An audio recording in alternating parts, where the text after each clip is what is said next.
यह एक अमूर तेंदुआ अभी-अभी शिकार पकड़कर खा ही रहा था, लेकिन उसे अंदाजा भी नहीं था कि उसकी मुसीबत जल्द आने वाली है।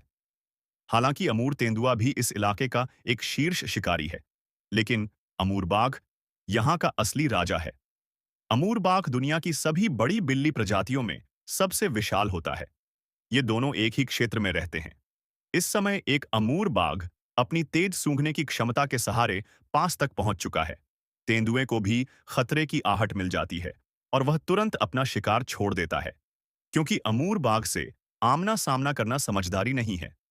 यह मादा अमूर तेंदुआ इस समय अपने दो शावकों की परवरिश कर रही है। अब जब शिकार छिन गया, तो उसके पूरे परिवार को भूखा रहना पड़ेगा। इस इलाके में इस समय कड़ाके की ठंड पड़ रही है।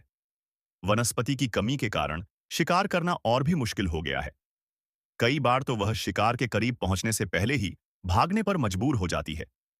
अमूर तेंदुआ दुनिया की सबसे दुर्लभ बड़ी बिल्ली प्रजाति मानी जाती है, जबकि चीताह को सबसे कठिन परिस्थितियों में जीवित रहने वाली बड़ी बिल्ली माना जाता है।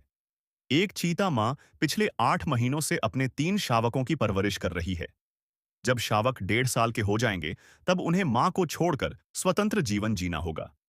लेकिन फिलहाल वे केवल खेल कूद में मग्न रहते हैं और जीवन की कठिनाइयों से अनजान हैं। हालांकि चीता माँ जानती है कि अब समय आ गया है कि वह उन्हें जीवित रहने के गुर सिखाए। इस प्रतिस्पर्धा से भरे घास के मैदान में जीवित रहना कभी आसान नहीं होता, और शिकार करना सीखना ही यहाँ जीवन का आधार है। आज चीता माँ ने एक नवजात छोटे हिरण गजेल के बच्चे को देखा। उसकी माँ थोड़ी दूरी पर बेबस और चिंतित खड़ी है। यह नन्हा शिकार छोटे चीतों के लिए अभ्यास का सबसे अच्छा अवसर है। यह दृश्य भले ही क्रूर लगे, लेकिन चीते के लिए यह भी जीवन का हिस्सा है। जब शावक 1 साल के हो जाते हैं, तो उन्हें शिकार की शुरुआती समझ हो जाती है।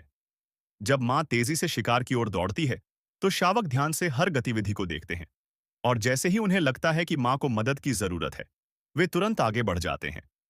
अब वे सीख चुके हैं कि शिकार के हमले से कैसे बचना है और सही जगह कैसे पकड़नी है। शावकों की मदद से अब चीता माँ का शिकार पहले से आसान हो गया है। अब ये शावक सिर्फ बोझ नहीं रहे, बल्कि अपने परिवार के लिए योगदान देने लगे हैं।